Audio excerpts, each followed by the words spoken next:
बृहस्पतिवार व्रत कथा।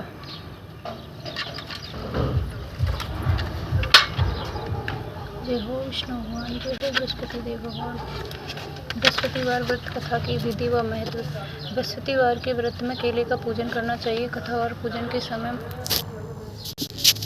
वचन, कर्म और मन से शुद्ध होकर इच्छा पूर्ति के लिए देव से प्रार्थना करनी चाहिए। मेरी मनोकामना को देव अवश्य पूर्ण करेंगे, ऐसा मन में दृढ़ विश्वास रखना चाहिए। दिन में एक ही समय भोजन करना चाहिए। पीले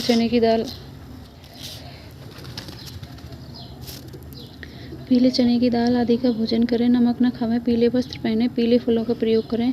पीले चंदन से ही पूजन करें। पूजन के बाद श्रद्धापूर्वक गुरु एवं प्रेम पूर्वक गुरु महाराज की कथा सुननी चाहिए।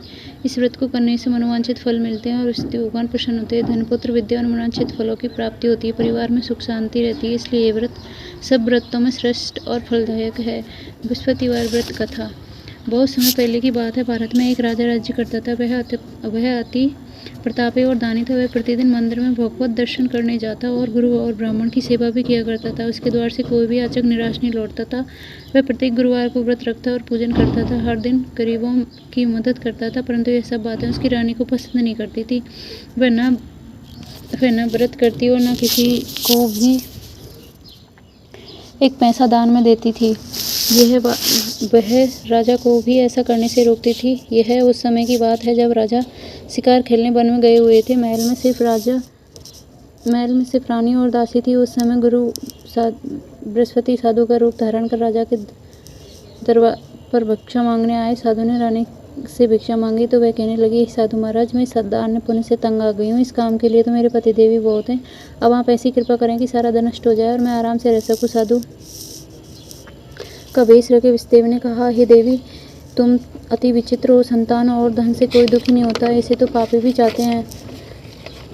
पापी भी पुत्र और धन की इच्छा करता है। अगर तुम्हारे पास बहुत धन है तो भूखे मनुष्य को भोजन कराओ, ब्राह्मणों को दान दो, प्याऊ लगवाओ, धर्मशाला बनवाओ, कुआं, तालाब, बावड़ी, बाग, बगीचे आदि बनवाओ तथा निर्धनों की कुंवारी कन्या को विवाह कराओ।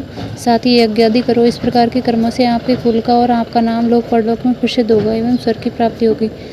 किंतु वह मूर्ख रानी साधु की इन बातों से खुश नहीं हुई। वह बोली, साधु महाराज, मुझे ऐसी संपत्ति की आवश्यकता नहीं है जो मेरे काम ना आए और जिसको मैं अन्य लोगों को दान दूं, जिसको रखने और संभालने में ही सारा समय नष्ट हो जाए। साधु ने रानी को समझाने का बहुत प्रयत्न किया, परंतु अपनी बात पर अड़ग रही। तब साधु ने कहा, हे देवी, यदि तुम्हारी ऐसी इच्छा है तो मैं जैसा तुम्हें बताता हूँ तुम वैसा ही करना। बृहस्पतिवार के दिन गोबर से घर को लीपना, अपने केसों को पीली मिट्टी से धोना, केसों को धोते समय स्नान करना, राजा से कहना कि वह भी हजामत करवाए, भोजन में मांस मदिरा खाना, कपड़े धोबी के यहाँ धुलने डालना। इस तरह 7 बृहस्पतिवार निरंतर करने से तुम्हारा सब धन नष्ट हो जाएगा। ऐसा कहकर साधु रूपी बृहस्पति अंतर्ध्यान हो गए। रानी ने साधु के कहे अनुसार ही भरपेट 7 बृहस्पतिवार वैसा ही करने का विचार किया। साधु के बताए अनुसार करते हुए उसे केवल 3 बृहस्पतिवार ही बीते कि उसकी समस्त धन संपत्ति नष्ट हो गई। साधु के कहे अनुसार दोनों समय भोजन के लिए भी तरसने लगे तथा सांसारिक भोगों से दुखी रहने लगे। इस प्रकार के अभावग्रस्त जीवन से तंग आकर एक बार राजन रानी से कहने लगा, हे रानी, तुम यहाँ पर रहो, मैं दूसरे देश जाता हूँ, क्योंकि यहाँ सभी मनुष्य मुझे जानते हैं, इसलिए कोई कार्य भी नहीं कर सकता। देश चोरी परदेश भीख बराबर है। ऐसा कह राजा प्रदेश चला गया। वहाँ जंगल से लकड़ी काट कर लाता और उन शरीर में बेचकर जीवन यापन करने लगा। राजा के जाने के पश्चात इधर उसके बिना रानी और दासियां दुखी रहने लगी। किसी दिन भोजन और किसी दिन जल पीकर रहना पड़ता। एक समय रानी और दासियों को 7 दिन बिना भोजन के व्यतीत हो गए तो रानी अपनी दासी से बोली, हे दासी, यहाँ समीप ही के नगर में मेरी बहन रहती है। वह बहुत ही धनवान है। तो उसके पास है और वहाँ से 5 सेर बेचर मांग ला, जिससे कुछ समय के लिए गुजर हो जाएगी। दासी उसकी बहन के पास गई। बृहस्पतिवार का दिन था।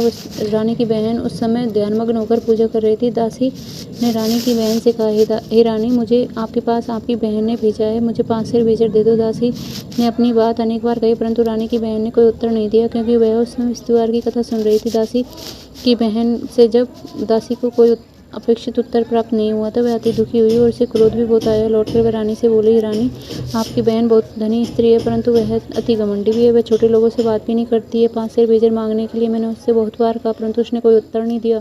इस प्रकार मुझे निराश एवं खाली हाथ लौटना पड़ा। रानी बोली, हे दासी, इसमें मेरी बहन का किसी प्रकार का कोई दोष नहीं है। जब बुरे दिन आते हैं तब कोई सहारा नहीं होता है, अपने पराये हो जाते हैं। अच्छे बुरे का ज्ञान विपत्ति के समय ही होता है। जो ईश्वर की इच्छा होगी वही होगा। यह सब हमारे भाग्य का दोष है। उधर पूजा समाप्त होने के पश्चात रानी की बहन ने सोचा कि मेरी बहन की दासी आई, परंतु मैंने उसे कोई उत्तर नहीं दिया। इससे वह बहुत दुखी हुई होगी। कथा सुनकर तथा विष्णु भगवान का प्रसाद ग्रहण कर वह अपनी बहन के घर गई।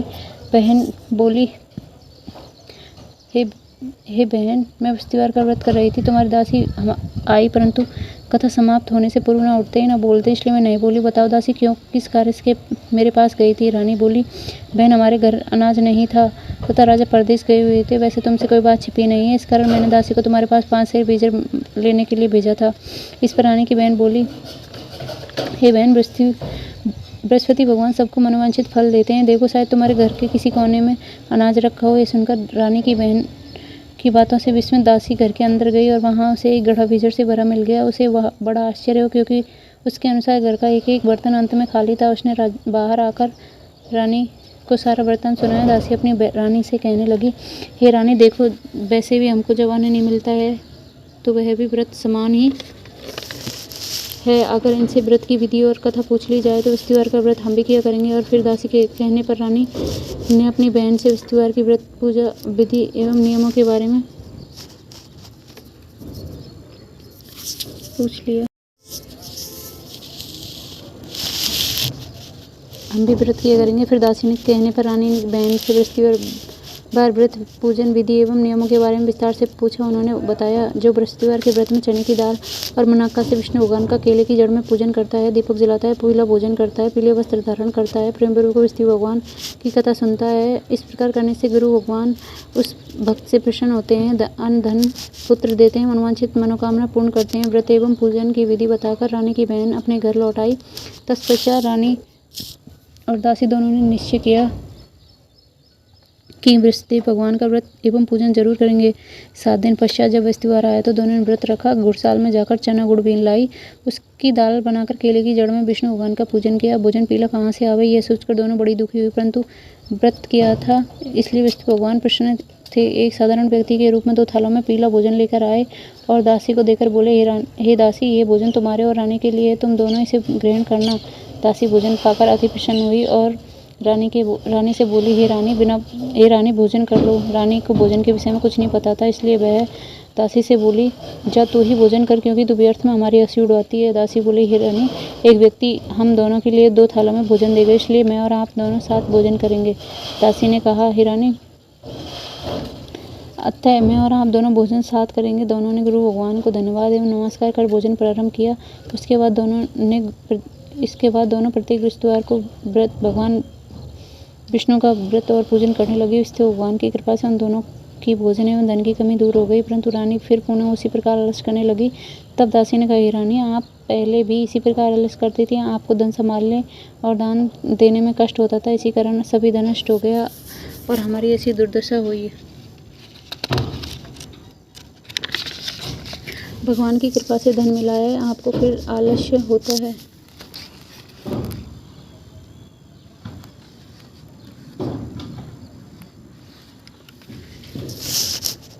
आलस्य हो रहा है। बड़े कष्टों के बाद आपने ये धन पाया, इसलिए आपको दान पुण्य करना चाहिए। भूखे मनुष्य को भोजन कराओ, ब्राह्मणों को दान दो, प्याऊ लगवाओ, कुएं, तालाब, बावड़ी आदि का निर्माण कराओ, कुंवारी कन्याओं का विवाह कराओ, मंदिर पाठशाला बनाकर दान दो, धन को शुभ कार्यों में खर्च करो, जिससे आपके कुल का सम्मान बढ़े और आपको स्वर्ग प्राप्त हो और आपके पितृ प्रसन्न हो। दासी की बात मानकर रानी ने इसी प्रकार के सत्कर्म करने प्रारंभ कर दिए। इस प्रकार करने से उसका काफ़ी यश फैलने लगा। कुछ दिनों बाद एक दिन दासी और रानी आपस में विचार करने लगी, न जाने राजा किस दशा में होंगे, उनकी कोई खबर भी नहीं है। रानी राजा की कोई खबर न पाकर उदास रहने लगी। गुरु भगवान से उन्होंने प्रार्थना की और भगवान ने रात्रि में राजा को स्वप्न में दर्शन देकर कहा, राजा, उठ, तेरी रानी तुझको याद करती है, अब अपने देश लौट जा। राजा प्रातः उठा और वह सोचने लगा कि मैं किस प्रकार रानी के पास खाली हाथ जाऊँ, मेरे पास तो कुछ भी नहीं है। स्त्री जाति खाने और पहनने की संगनी होती है, पर प्रभु की आज्ञा मानकर वह अपने नगर चलने को तैयार हुआ। परदेश में जाकर बहुत दुखी रहने लगा। प्रतिदिन जंगल से लकड़ी बीनकर लाता और उसे शहर में बेचकर अपने दुखी जीवन को बड़ी कठिनाई से व्यतीत करता था। एक दिन एक साधु का रूप धर भगवान बृहस्पति एक दिन राजा दुखी होकर अपने पुराने दिनों को याद करके रोने लगा। उस जंगल में बसते एक साधु का रूप धर कर आए और राजा से बोले, लकड़हारे, तुम इस बेयाबान जंगल में चिंता में क्यों बैठे हो, मुझे बताओ। यह सुनकर राजा की आंखों में आंसू भर आए और वह साधु को प्रणाम कर बोला, हे प्रभु, आप सब कुछ जानने वाले हो। इतना कहकर राजा ने साधु को अपनी समस्त व्यथा सुना दी। तब साधु रूप में गुरु भगवान राजा से बोले, हे राजन, तुम्हारी पत्नी ने त्योहार के दिन वीर भगवान का निरादर किया, जिसके कारण तुम्हारी यह दुर्दशा हुई। अब तुम किसी प्रकार की चिंता मत करो, भगवान तुम्हें पहले से अधिक संपत्ति देंगे। देखो, तुम्हारी पत्नी ने त्योहार का व्रत प्रारंभ कर दिया। अब तुम भी बृहस्पतिवार का व्रत करके चने की दाल और गुड़ जल के लोटे में डालकर केले का पूजन करो, फिर कथा कहो या सुनो। भगवान तुम्हारी सभी इच्छाएं की पूर्ति करेंगे। साधु के वचन सुनकर राजा बोला, हे प्रभु, मुझे लकड़ी बेचने के पश्चात इतना पैसा नहीं मिलता जिससे भोजन करने के उपरांत कुछ बचा सकूं। मैंने रात्रि में अपनी स्त्री को व्याकुल देखा है। मेरे पास कुछ भी नहीं है जिससे उसकी खबर मंगा सकूं। इसके अतिरिक्त मैं त्योहार की कथा भी नहीं जानता जिसे कहे या सुनकर मैं व्रत धारण कर भगवान विष्णु का बृहस्पतिवार का पूजन कर सकूं। साधु ने कहा, राजा, तुम किसी बात की चिंता मत करो। त्योहार के दिन तुम नित्य की भांति लकड़ियाँ लेकर शहर को जाओ। तुम्हें रोज से दुगना धन प्राप्त होगा, जिससे तुम भली भांति भोजन कर लोगे और पूजा का सामान भी आ जाएगा। बृहस्पतिवार की कहानी इस प्रकार है। बृहस्पति देव की कहानी। प्राचीन समय में एक बहुत ही निर्धन ब्राह्मण था। उसकी कोई संतान नहीं थी। वह ब्राह्मण नित्य पूजा पाठ करता। ब्राह्मण स्वभाव से दयालु और धार्मिक विचारों वाला व्यक्ति था, परंतु उसकी पत्नी बहुत मलिनता के साथ रहती थी। वह ना स्नान करती और न किसी देवता का पूजन करती थी। सुबह उठकर सर्वप्रथम भोजन करती, बाद में घर के अन्य कार्य करती थी। अपनी पत्नी की ऐसी आदत के कारण ब्राह्मण देवता बहुत दुखी रहते, पर वह अपनी पत्नी को बहुत समझाते, किंतु उसका कोई परिणाम नहीं निकलता। भगवान की कृपा से ब्राह्मण की स्त्री की कन्या उत्पन्न हुई। वह कन्या ब्राह्मण के घर में बड़ी होने लगी। वह बालिका प्रातः काल ही स्नान करके भगवान विष्णु का जप करती, बृहस्पतिवार का व्रत भी करने लगी। पूजा पाठ समाप्त कर पाठशाला जाती और अपनी मुट्ठी में जौ भर के ले जाती। पाठशाला जाने के रास्ते में डालती जाती। भगवान बृहस्पति की कृपा से वही जौ स्वर्ण के हो जाते। लौटते समय बीन कर घर ले आती। एक दिन वह बालिका सूप में सोने के जौ को फटक कर साफ कर रही थी कि उसकी माँ ने देख लिया और कहा, बेटी, सोने के जौ को फटकने के लिए सोने का सूप होना चाहिए। दूसरे दिन बृहस्पतिवार था। इस कन्या ने व्रत रखा। भगवान बृहस्पति से प्रार्थना करके कहा, हे प्रभु, यदि मैंने आपकी सच्चे मन से और श्रद्धापूर्वक आपके पूजन और व्रत किया हो तो हे कृपया कर मुझे सोने का सूप दे दो। बृहस्पति देव ने उसकी प्रार्थना स्वीकार कर ली और नित्य की भांति वह कन्या जौ फैलाती हुई पाठशाला चली गई। पाठशाला से लौटकर जब वह जौ बीन रही थी तो भगवान बृहस्पतिवार की कृपा से उसे सोने का सूप प्राप्त हुआ। अब उस सोने के सूप को वह घर ले आई और उसमें जौ साफ करने लगी, परंतु उसकी माँ का आचरण वैसा ही रहा। एक दिन वह कन्या सोने के सूप में जौ साफ कर रही थी कि उस समय अचानक उस नगर का राजकुमार वहां होकर निकला। इस कन्या के रूप और कार्य को देखकर राजकुमार मोहित हो गया। राजमहल आकर लौटकर राजकुमार अन्न और जल त्याग कर उदास होकर लेट गया। राजा को जब अपने पुत्र द्वारा अन्न जल त्यागने का समाचार ज्ञात हुआ तो वह अपने मंत्रियों के साथ राजकुमार के पास गए। बोले, हे बेटा, तुम्हें किस बात का दुख है? किसी ने अपमान किया तो कोई और कारण को मुझे बताओ, मैं वही कार्य हूँ जिससे तुम प्रसन्नता हो। राजकुमार ने अपने पिता की बातें सुनी। बोला, मुझे आपकी कृपा से किसी बात का दर्श नहीं है। किसी ने मेरा अपमान किया, परंतु मैं उस कन्या के साथ विवाह करना चाहता हूँ जो सोने के सूप में जौ साफ कर रही थी।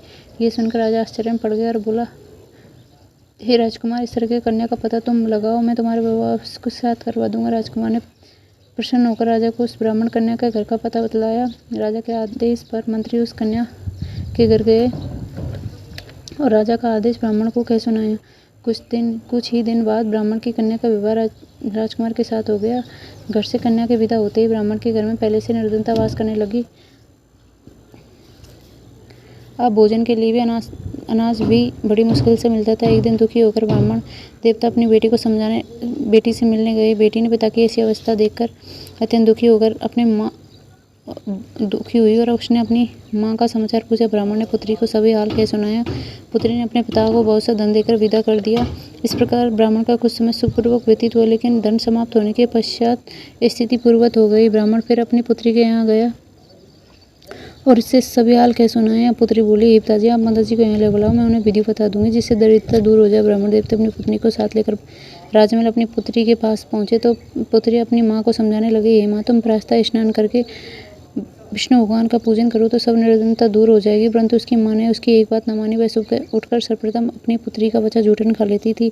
एक दिन उसकी बेटी को अपनी माँ पर बहुत गुस्सा आया। उसने एक रात कोठरी से सारा सामान निकालकर अपनी माँ को उसमें बंद कर दिया। प्रातः कोठरी से उसको बाहर निकाला, स्नान आदि करा के पूजा पाठ करवाया तो उसकी माँ की बुद्धि ठीक हो गई। इसके बाद वह प्रतिदिन पूजा पाठ करती और प्रत्येक बृहस्पतिवार को व्रत रखने के लिए ईश्वर के प्रभाव से उसके माँ बाप अत्यंत धनवान और पुत्रवती हो गई। बृहस्पति देवता की कृपा से वृद्धावस्था में मृत्यु को प्राप्त कर स्वर्ग हो गई। ब्राह्मण को सुखपूर्वक इस लोक वह ब्राह्मण भी इस सुखपूर्वक इस लोक का सुख भोग कर स्वर्ग को प्राप्त हुए। इस प्रकार कहानी कहकर साधु देवता वहां से अंतर्ध्यान हो गए। धीरे धीरे समय बीत गया। बृहस्पतिवार का दिन आया। लकड़हारा रूपी राजा जंगल से लकड़ी काटकर किसी शहर में बेचने गया। आज उसे और दिन से भी अधिक धन मिला। राजा ने चना गुड़ आदि लाकर भगवान विष्णु का पूजा किया और बृहस्पतिवार का व्रत किया। उस दिन उसके सभी कष्ट दूर हो गए। परंतु अगले बृहस्पतिवार को वह व्रत करना भूल गया। इस कारण बृहस्पति भगवान उससे रुष्ट हो गए। उस दिन उस नगर के राजा ने विशाल यज्ञ का आयोजन किया और समस्त राज्य में घोषणा करा दी कि कोई भी मनुष्य अपने भोजन न बनावे और न आग जलावे। समस्त जनता मेरे यहाँ भोजन करने आवे। इस आज्ञा को जो न मानेगा उसको सूली पर लटका दिया जाएगा। राजा के आज्ञा अनुसार राज्य के सभी निवासी राजा के भोज में सम्मिलित होने गए। परंतु लकड़हारा कुछ विलम्ब से पहुंचा, इसलिए राजा उसको भोजन कराने अपने साथ महल में ले गए। जब राजा लकड़हारे को भोजन कराया तो रानी की दृष्टि उस खूंटी पर पड़ी जिस पर उसका हार लटका हुआ था। वह वहां दिखाई न दिया। रानी ने निश्चय किया कि मेरा हार इसी मनुष्य ने चुरा लिया है। उसी समय रानी की जिद पर राजा ने सैनिकों को बुलाकर लकड़हारे को जेल में डलवा दिया। जेल खाने में बंद हुए लकड़हारा बहुत दुखी होकर विचार करने लगे, न जाने कौन से पूर्व जन्म कर्म से मुझे दुख प्राप्त हुआ। जेल में बंद लकड़हारा भगवान बृहस्पतिवार को याद करने लगा। तत्काल बृहस्पति साधु के रूप में प्रकट हो उसकी दशा देखकर कहने लगे, अरे मूर्ख, तुम बृहस्पतिवार को बृहस्पतिदेव की कथा और व्रत करना भूल गए। इस कारण तुझे दुख प्राप्त हुआ। किसी प्रकार की चिंता मत कर। बृहस्पतिवार के दिन जेल खाने के दरवाजे पर 4 पैसे पड़े मिलेंगे। उससे तुम उन पैसों से प्रसाद मंगाना। भगवान बृहस्पतिवार का पूजन करना, कथा कहना और सुनना और प्रसाद स्वयं भी ग्रहण करना और दूसरों को भी खिलाना। इस प्रकार करने से तुम्हारे सभी कष्ट दूर हो जाएंगे। अगले बृहस्पतिवार राजा जेल के दरवाजे पर 4 पैसे पड़े मिले। राजा ने पूजा का सामान मंगवाया और कथा कही और प्रसाद बांटा। उसी रात बृहस्पतिदेव ने उस नगर के राजा को स्वप्न दर्शन देकर कहा, हे राजा, तूने जिस आदमी को जेल खाने में बंद कर दिया है वह निर्दोष है, वह राजा है, उसे छोड़ देना। रानी का हार उसी खूंटी पर लटका हुआ है। अगर तू ऐसा नहीं करेगा तो राज्य को नष्ट कर दूंगा। राजा सुबह उठा और खूंटी पर हार टंगा देखकर लकड़हारे को बुलाकर उससे क्षमा याचना की तथा राजा के योग्य सुंदर वस्त्र आभूषण भेंट कर उसे विदा कर दिया। बृहस्पतिदेव की आज्ञा अनुसार राजा अपने नगर को चल दिया। जब राजा नगर के निकट पहुंचा तो उसे बड़ा आश्चर्य हुआ। वह पहले से अधिक बाग, तालाब, कुएं, बहुत सी धर्मशाला, मंदिर आदि बन गए थे। राजा ने जब नगरवासियों से पूछा कि यह बाग, तालाब, धर्मशालाएं एवं कुएं किसके द्वारा बनवाए गए हैं, तब नगर के सब लोग कहने लगे, ये सब रानी और दासी द्वारा बनवाए गए हैं। राजा को बस बहुत आश्चर्य हुआ और बहुत क्रोध भी आया। जब रानी ने खबर सुनी कि राजा आ रहे थे, उसने दासी से कहा, दासी देख, राजा हमें कितनी दीन अवस्था में छोड़ गए थे। हमारी ऐसी अवस्था देखकर कहीं लौट न जाए, इसलिए तू दरवाजे पर खड़े हो जा। रानी के आज्ञा अनुसार दासी दरवाजे पर खड़ी हो गई। जब राजा आए तो उन्हें अपने साथ महल ले वाला आई। तब राजा ने क्रोध करके अपनी तलवार निकाली और पूछा, ये धन तुम्हें कैसे प्राप्त हुआ है? तब रानी ने बताया कि हमें सब धन बृहस्पतिवार के व्रत से प्रभाव से प्राप्त हुआ है। अब राजा ने निश्चय किया कि 7 दिन बाद तो सभी बृहस्पतिवार का पूजन करते, पर दिन में 3 बार कहानी कहा करूँगा, रोज व्रत किया करूँगा। वर्षा में राजा के दुपट्टे में चने की दाल बंधी रहती था, दिन में 3 बार कहानी कहता। ऐसे ही एक दिन राजा ने विचार किया कि चलो अपनी बहन के यहाँ हुआ हूँ। ऐसा निश्चय कर राजा घोड़े पर सवार होकर अपनी बहन के यहाँ चल दिया। मार्ग में उसने देखा कि कुछ आदमी मुर्दे को ले जा रहे थे। उन्हें रोककर कहने लग रहे, भाई, मैं बृहस्पतिवार की कथा सुन लो। वे बोले, लो, हमारा तो आदमी मर गए, परंतु इसको अपनी कथा की सुनिए, इसको अपनी कथा की पढ़िए।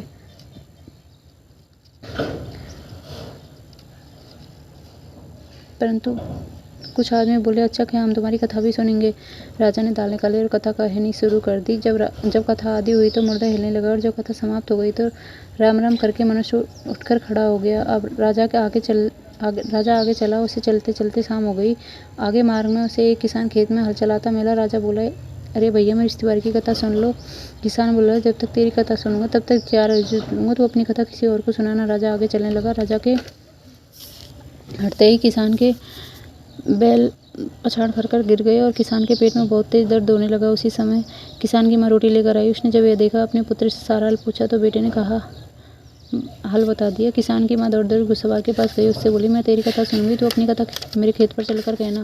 राजा ने लौटकर किसान के खेत पर जाकर कथा कही, जिससे सुनते ही बैल उठ खड़े हुए और किसान के पेट का दर्द भी बंद हो गया। और फिर राजा अपनी बहन के घर पहुंचा। बहन ने भाई की खूब आवभगत की। दूसरे दिन सुबह राजा जागा तो उसने देखा कि सब लोग भोजन कर रहे थे। राजा ने अपनी बहन से पूछा ऐसा कोई मनुष्य जिसने भोजन ना किया हो, मेरी बृहस्पतिवार की कथा सुन ले। बहन बोली वही देश ऐसा ही है, पहले लोग भोजन करते हैं बाद में काम करते हैं, यदि कोई पड़ोस में हो तो देखा हूँ। ऐसा कहकर देखने चले गए, परंतु ऐसा कोई व्यक्ति नहीं है जिसने भोजन ना किया हो।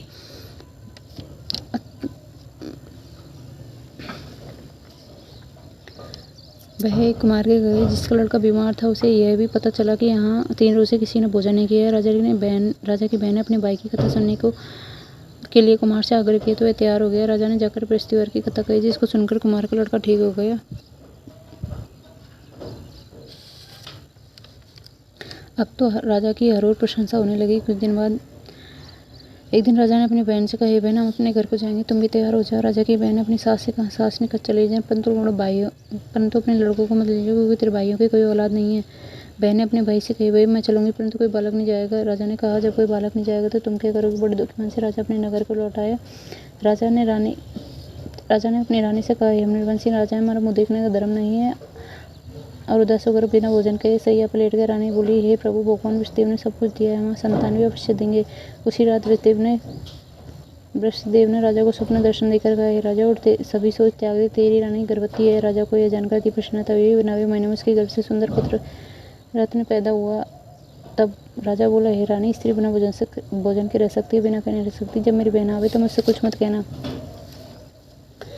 रानी ने सुनकर हाँ कह दिया। जब राजा की बहन ने समाचार सुना तो बहुत खुश हुई तथा बधाई लेकर अपने भाई के यहाँ आई। तभी रानी बोली, घोड़ा चढ़कर तो नहीं, गधा चंडी आई।